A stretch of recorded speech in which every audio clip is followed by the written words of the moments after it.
tey Europe seen débat yëpp jàppal France 24 jàppal fu la neex seen débat yëpp la Chine la Chine la Chine parce que Chine moo leen tere nelaw.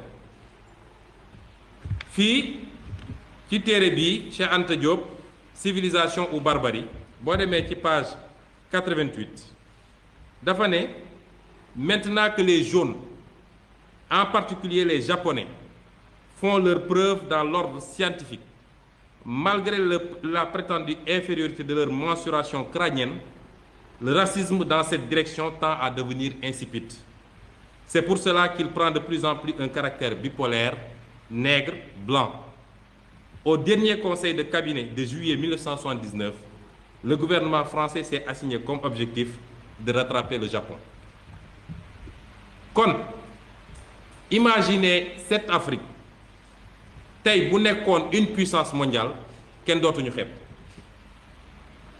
kon suñu dirigeants yi ñu bàyyi fii ñu yor suñuy réew ci anam goo xam ne mara day taali jaay réew mi jaay ressources naturelles yi séddoo ak sa famille signé lu baaxul ci réew mi suñu dirigeants yooyu ñu yor suñuy réew nañ ko yoree ba jamono ji ñu toll problème boobu la ñu war a njëkk a régler parce que li ma gëm man mooy la puissance du 21e siècle ce n'est ni la Chine ni l'Amérique la puissance du 21e siècle c'est l'Afrique te ci fan yu néew en tout cas ci jamono ji ñëw téere gi may bind parce que ñu ngi bind ñaari téere benn bi vision africaine la benn bi c'est la décentralisation lépp dellu ci autonomisation boobu may wax dinañ ko démontrer ni Afrique à l'horizon 2065 mën na doon sinon la première puissance l'une des premières puissances bañ ko defee nii ñu respecté tey chinois respecté ko japonais respecté ko indien te bu njëkk ba respecté wuñu leen woon defe naa nu ko rawee la ñuy respecté kon nañu delloo mbir mi ci ñun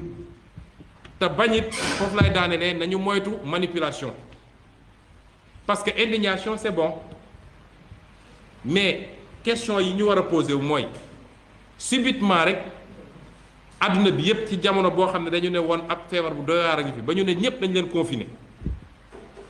Amérique fay débat bi est-ce que dañuy déconfiner wala du ñu déconfiner jeexagul mais subitement toutes les manifestations sont autorisées toutes les manifestations ba ay Tunisie ay Hong Kong ay fépp on manifeste pour le nègre dama ne la dignité du nègre se réglera par les nègres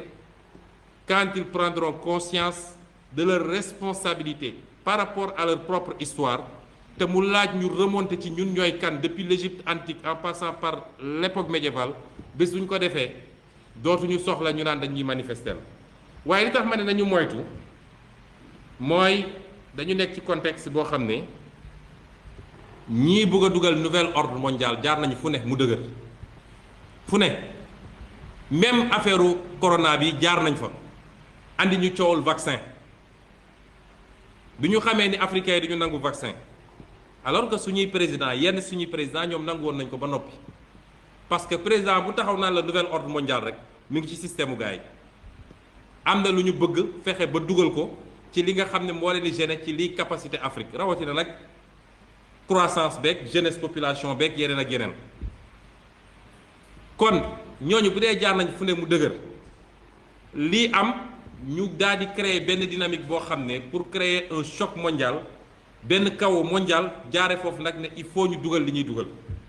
nañu tey bu ñu kenn manipuler yàgg nañoo souffrir jaar nañu ci traite négrière jaar nañu ci colonisation ñu ngi ci néocolonisation nañu dellu siwaat suñu bopp liggéey lu ñu war a liggéey moom suñu bopp defar li ñu war a defar bu boobaa kenn dootuñu yëpp waaye lépp lu ñu la wax lu weesu loolu rek am na leneen loo xam ne ñu ngi ko ciy essayer laxas te nañ ci dellu si ci beneen waxtaan may wax nag pour daaneel ni loolu ñuy liggéey delloo si le vrai type de sénégalais le vrai type d'africain parce que ñun soxlawuñu un nouveau type de sénégalais ñun on veut le vrai type de sénégalais le vrai type de sénégalais mooy maam ak maamaat ni ñu meloon jom fulla fit kàddu nga respecté ko gëm sa ñaq liggéey xam ni alal dañ koy liggéey kenn du ko lijjanti loolu ay valeurs yu fi nekkoon nag nañ ko dekkil parce que lii xew nii du lu mës a nekk fii dañuy faral di wax suñuy maam ceddo sax ñoo ñu tane ñun te ñuy wootewu ñun ñu bëri ci ñun ñuy wootewu ñu am gëm-gëm parce que ki nga xam ne su daan dem xare xam ni sama bakkan da ciy rot parce que ñooñu ñu ëpp doole mu jël suuf def